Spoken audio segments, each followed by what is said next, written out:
బిర్యానీ అంటే నాన్ వెజ్జే అనుకునే వాళ్ళు కూడా ఈ బిర్యానీని చాలా ఇష్టంగా తింటారు. అదే పనసకాయ బిర్యానీ. ప్రాసెస్ కూడా చాలా సింపుల్. ఎలా చేసుకోవాలో చూసేద్దాం. ముందుగా ఆయిల్ వేసుకొని ఆయిల్‌లో ఒక 3 మీడియం సైజ్ ఆనియన్స్ సన్నగా కట్ చేసినవి వేసుకోండి. ఇక్కడ నేను ఇప్పుడే సాల్ట్ వేసుకుంటున్నాను. ఎందుకంటే సాల్ట్ వేస్తే ఆనియన్స్ ఫాస్ట్‌గా కుక్ అయిపోతాయి. ఇందులో నేను 4-5 వరకు పచ్చిమిర్చి కట్ చేసి వేసుకుంటున్నాను. ఆనియన్స్ ఎక్కువ వేసుకున్నాను. ఎందుకంటే అప్పుడే గ్రేవీ చాలా బాగుంటుంది.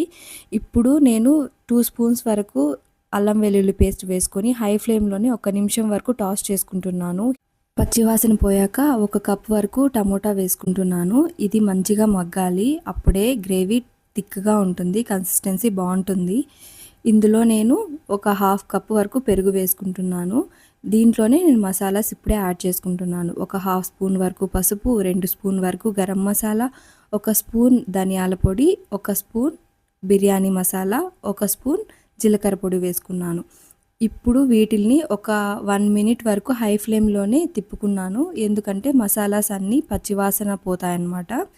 ఇది నేను కాసేపున్నాక తర్వాత సాల్ట్ అండ్ మిర్చి పౌడర్ వేసుకున్నాను. ఇందులో ఆల్రెడీ సాల్ట్ వేశాను కాబట్టి 1 స్పూన్ సాల్ట్, మిర్చి ఆల్రెడీ వేశాను కాబట్టి 1 స్పూన్ వరకు మిర్చి పౌడర్ వేసుకున్నాను.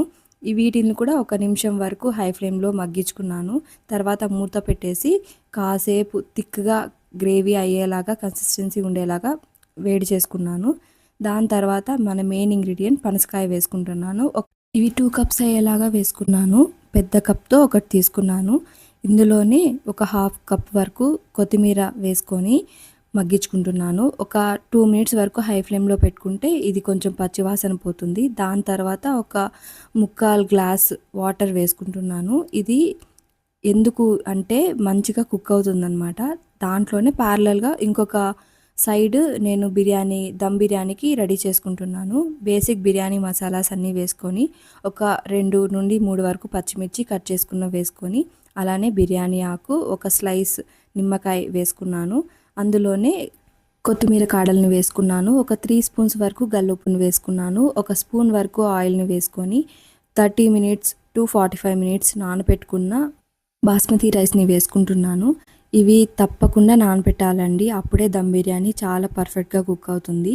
ఇక్కడ సాల్ట్ ఎలా చెక్ చేసుకోవాలి అనంటే సముద్రపు నీరు ఎలా ఉంటుందో అలా ఉప్పు ఉండాలన్నమాట.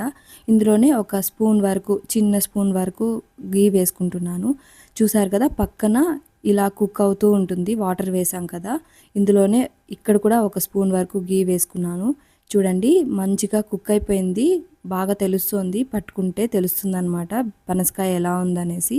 సో నార్మల్‌గా దమ్ బిర్యానీ ఎలా చేస్తారో అలానే లేయర్‌గా వేసుకుంటున్నాను. ఇందులో ఫుడ్ కలర్ యాడ్ చేశాను. మీకు ఆప్షనల్ అనమాట. మీరు కావాలంటే యాడ్ చేసుకోండి. లేదంటే వద్దు. ఒక 1 కప్ వరకు చిన్న కప్ వరకు వాటర్‌ని వేసుకుంటున్నాను. అందులోనే మధ్యలో ఘాట్లు పెట్టుకున్నాను. ఎందుకంటే మంచిగా కుక్ అవుతుందనమాట. దమ్ బాగా ఉడుకుతుందనమాట. సో ఇలా ఒక 10 మినిట్స్ మీడియం ఫ్లేమ్‌లో పెట్టి 10 మినిట్స్ అలానే వదిలేస్తే పర్ఫెక్ట్‌గా కుక్ అయిన పనసకాయ బిర్యానీ రెడీ అయిపోయింది. వీడియో మీకు నచ్చితే తప్పకుండా నా ఛానల్‌ని సపోర్ట్ చేయండి. లైక్ చేసి, షేర్ చేసి, కామెంట్ చేయండి. సబ్స్క్రైబ్ చేసుకోవడం మాత్రం మర్చిపోవద్దు. Thank you so much for watching.